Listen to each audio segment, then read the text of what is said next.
வணக்கம் நண்பர்களே, இயற்கை இளமை சேனலில் மீண்டும் உங்கள் கவிதா. எல்லோரும் எப்படி பார்க்கீங்க? நல்லா இருக்கணும். அதை தான் எப்பயுமே நான் கடவுள்கிட்ட கேட்பேன்.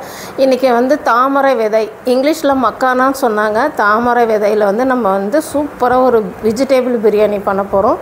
அந்த பிரியாணி தான் இன்றைக்கி ஹரிபிரதீஷ்க்கு எனக்கும் லஞ்சு.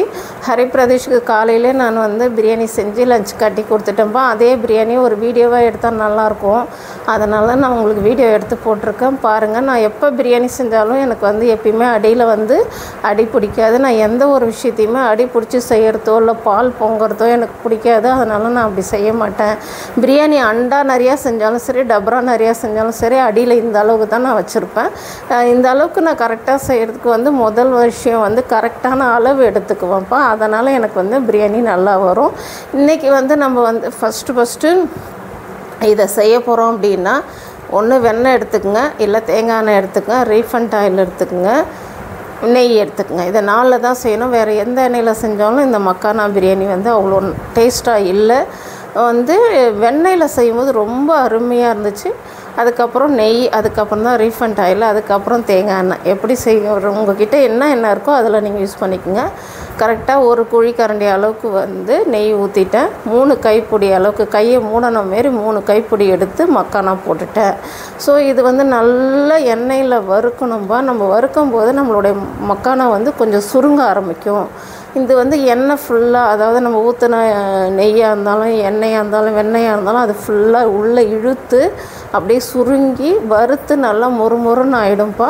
அந்த மாதிரி பக்குவம் வந்ததுக்கப்புறம் நீங்கள் வறுத்து எடுத்து வச்சு கூட நீங்கள் செய்யலாம். ஆனால் இஞ்சி பூண்டு வெங்காயம் தக்காளி கூட சேர்த்து இது வதங்கும் போது இன்னும் சுவை நல்லாயிருக்கும். அதனால் எடுக்காமல் நீங்கள் அப்படியே போட்டு வதக்கணும். ஸோ இஞ்சி பூண்டு வெங்காயம் தக்காளி 2 பச்சை மிளகாய். இதுக்கு புதினாவோ கருவேப்பிலை கொத்தமல்லி எதையுமே யூஸ் பண்ணக்கூடாது. முக்கியமாக தேங்காய் பால் ஊற்றி செய்யலாமான்னு கேட்டு செஞ்சிடாதீங்க. தேங்காய் பால்லாம் எதுவுமே கொடுக்கக்கூடாது. மக்கானோடைய வாசனையும் அந்த நெய்யில் வறுப்பட்ட அந்த மக்கானோடைய டேஸ்ட்டோடையே நம்ம சாப்பிட்றதுனால தான் மக்கானா பிரியாணி ரொம்ப நல்லாயிருக்கும். இது எப்பயுமே நான் சொல்கிற மெத்தடு தானே. இது என்னுடைய முறையில் நான் செய்கிறது. உங்களுக்கு இதை ஒரு 10 வெரைட்டியாஸ் நீங்கள் யோசித்து செய்கிறதும் உங்களுடைய திறமை தான்ப்பா. இது எனக்கு தெரிஞ்ச முறையில் நான் உங்களுக்கு சொல்லி கொடுக்குறேன், சரிங்களா?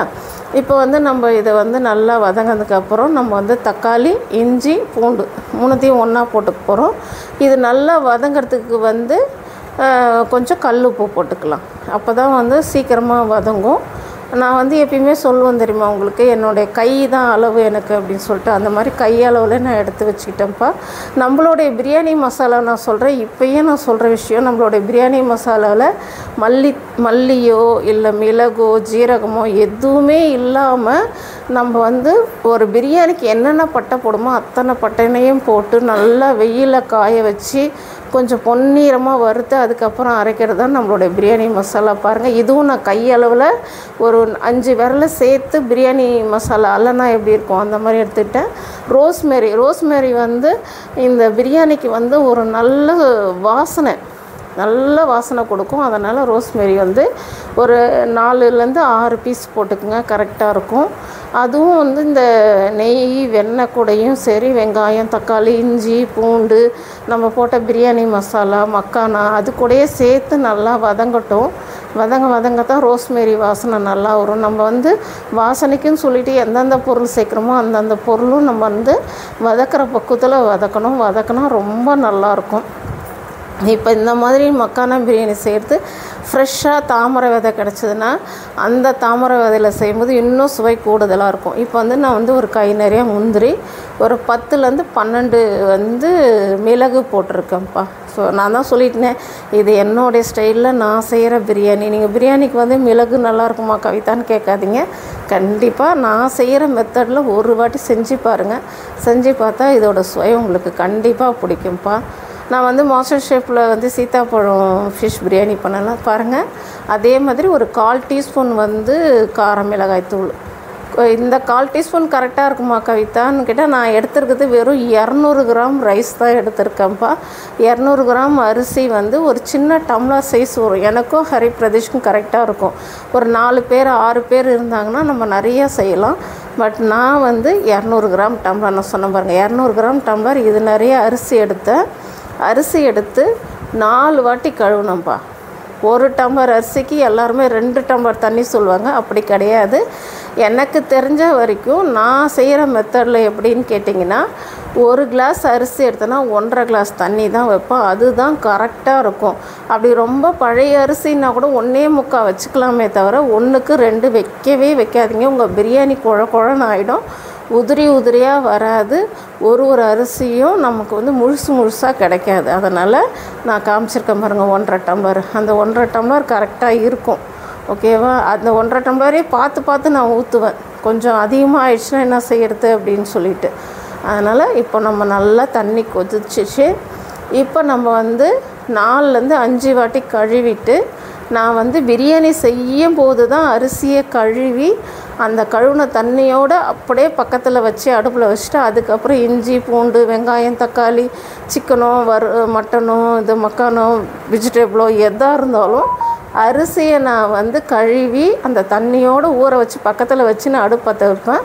அடுப்பு நல்லா வதக்க வேண்டிய பொருள் எல்லாம் நல்லா வதங்கினதுக்கப்புறம் அந்த தண்ணியிலேருந்து அப்படியே கை நிறைய அரிசி அள்ளி தண்ணி இல்லாமல் வடிகட்டி நான் அரிசியை போடுவேன்ப்பா.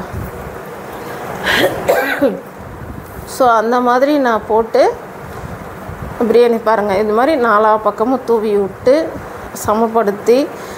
பாஸ்மதி ரைஸ் போட்டால் எல்லாருமே வந்து கரண்டி போட்டு கிண்டக்கூடாது அப்படிலாம் சொல்கிறாங்களே. இப்போ பாருங்கள், நான் கரண்டி போட்டு அசால்ட்டாக கிண்டுவேன். ஏன்னா என்னோடய அரிசி உடையாது. எனக்கு தெரிஞ்ச மெத்தடு அது. அதனால் நான் சொல்லி கொடுத்துட்ருக்கேன். திருப்பி சொல்லிகிட்ருக்கேன். அதே மாதிரி நீங்களும் ஒரு வாட்டி நான் செய்கிற மாதிரி தைரியமாக செஞ்சு பாருங்கப்பா. எந்த ஒரு விஷயத்தையும் பயந்து செஞ்சால் நமக்கு அது செட்டே ஆகாது.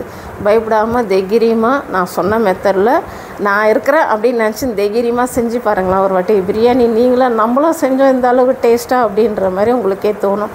இப்போ நான் அரிசி போட்டுட்டேன்னா அரிசி போட்டதுக்கப்புறம் ஒரு வாட்டி கிண்டுவேன்.